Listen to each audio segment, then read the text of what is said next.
வீட்டில் வெங்காயம் தக்காளி தேங்காய் இல்லையா கவலையே விடுங்க.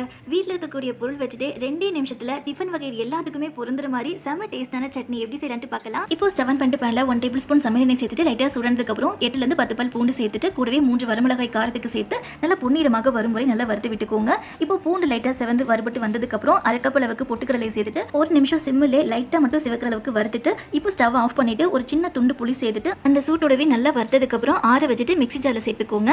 இதுக்கப்புறம் உப்பு வந்து ஒரு 1/2 டேபிள் ஸ்பூன் அளவுக்கு சேர்த்துட்டு நல்லா ஃபர்ஸ்ட் பொடி பதத்துக்கு அரைச்சதுக்கு அப்புறம் தேவையான அளவுக்கு தண்ணி சேர்த்துட்டு இந்த மாதிரி நல்லா மைய அரைச்சு எடுத்துக்கோங்க. இதுக்கப்புறம் இதை அப்படியே ஒரு பவுலில் சேர்த்துட்டு அரைச்ச மிக்ஸி ஜார்லேயே 1/2 கப் அளவுக்கு தண்ணி சேர்த்து நல்லா கலந்ததுக்கு அப்புறம் இந்த சட்னியில் அப்படியே சேர்த்துட்டு நல்லா கலந்து விட்டுக்கோங்க. இப்போ மீண்டும் ஸ்டவ் ஆன் பண்ணிட்டு பேனில் 1 டேபிள் ஸ்பூன் சமையல் எண்ணெய் சேர்த்து 1/2 டேபிள் ஸ்பூன் அளவுக்கு கடுகு உளுந்தம்பருப்பு கடலைப்பருப்பு 1/4 டீஸ்பூன் சீரகம் அப்புறம் ஒரு வரமிளகாய் உடைச்சு போட்டு சேர்த்துட்டு நல்லா வறுத்ததுக்கு அப்புறம் 1/4 டீஸ்பூன் பெருங்காயத்தூள் கருவேப்பிலை இலைகள்லாம் சேர்த்துட்டு நல்லா வறுத்ததுக்கு அப்புறம் இதை அப்படியே சட்னியில் சேர்த்துட்டு நல்லா கலந்து விட்டுக்கோங்க. அவ்வளோதாங்க, டிஃபன் வகைகள் எல்லாத்துக்குமே இந்த சட்னி நல்லா டேஸ்ட்டாக இருக்கும்.